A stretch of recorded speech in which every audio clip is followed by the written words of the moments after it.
సంగారెడ్డి జిల్లాలో మొత్తం 193 బంకులలో ఎక్కువ శాతం నో స్టాక్ బోర్డులు దర్శనమిస్తున్నాయి.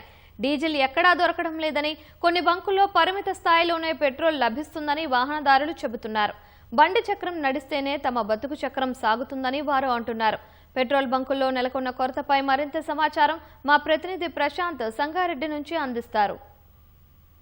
రాష్ట్ర వ్యాప్తంగా పెట్రోల్ బంకుల్లో నో స్టాక్ బోర్డులు దర్శనమిస్తున్నాయి. ఎక్కడ చూసినా పెట్రోల్ డీజిల్ లేదంటూ బంకుల సిబ్బంది నిర్వాహకులు చెప్తున్న పరిస్థితి. గత 2 రోజుల నుంచి నిన్న మొన్నటితో పాటు గత 2 రోజుల నుంచి కూడా ఇదే పరిస్థితి ఉందని చెప్పేసి మనకి ఇక్కడ వాహనదారులు మనకు ఫ్యూయల్ లేకపోవడం వల్ల వాహనాలు నడుపుకోలేకపోతున్నామని చెప్పేసి, అత్యవసర పరిస్థితులు ఉంటాయని చెప్పేసి, దానివల్ల అక్కడికి చేరుకోలేని పరిస్థితి కూడా ఉందని చెప్పేసి చెప్తున్న పరిస్థితి అయితే ఉంది. ఇక్కడ మనతో మాట్లాడడానికి కొంతమంది వాహనదారులు ఉన్నారు, వారితో మాట్లాడే ప్రయత్నం చేద్దాం. బ్రదర్ చెప్పండి, మీరు దేనికోసం వచ్చారు ఇక్కడికి? పెట్రోల్ కోసం వచ్చాము సార్. పెట్రోల్ నిన్న గత 2 డేస్గా పెట్రోల్ దొరకట్లేదు. నిన్న హైదరాబాద్లో క్యాబ్ నడుపుతూ ఉంటాం. బండి కూడా ఇప్పుడు ప్రజెంట్గా రోడ్డు మీదే ఉండిపోయింది. కనీసం 40 కిలోమీటర్ల నుంచి వచ్చినా కానీ పెట్రోల్ ఎక్కడ దొరకట్లేదు.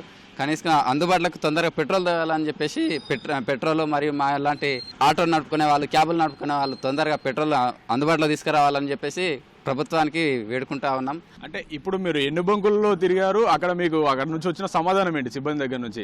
గత 2 డేస్గా అయితే పెట్రోల్ సప్లై లేదు, పైన నుంచి లేదు అని చెప్పేసి చెప్తా ఉన్నారు. 2 డేస్గా నేను దగ్గర ఒక 80 కిలోమీటర్ల నుంచి వస్తా ఉన్నా. బాలనగర్ నుంచి ప్రతి పెట్రోల్ బంక్ వెతుక్కుంటూ సంగారెడ్డి వరకు వచ్చాను. సంగారెడ్డికి వస్తే కూడా సంగారెడ్డిలో కూడా దొరకట్లేదు. ఇప్పుడు నా క్యాబ్ వచ్చేసి అయితే రోడ్డు మీదే ఉంది. పెట్రోల్ చాలా ఇబ్బందిగా ఉంది అని చెప్పేసి చెప్తా ఉన్నాను. అలాగే మనతో మాట్లాడడానికి ఇంకో ఆటో డ్రైవర్ అన్న ఉన్నాడు, ఆయనతో మాట్లాడి ఆయన ఇబ్బంది ఏంటో తెలుసుకుందాం మనం.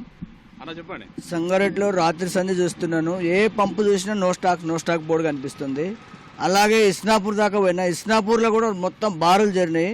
12 గంటల వరకు ఉండి ఆటోలో కొద్దిగంత కొట్టించుకొని వచ్చాను. క్యాన్లు పట్టుకొని తిరుగుతున్నాను పంపు.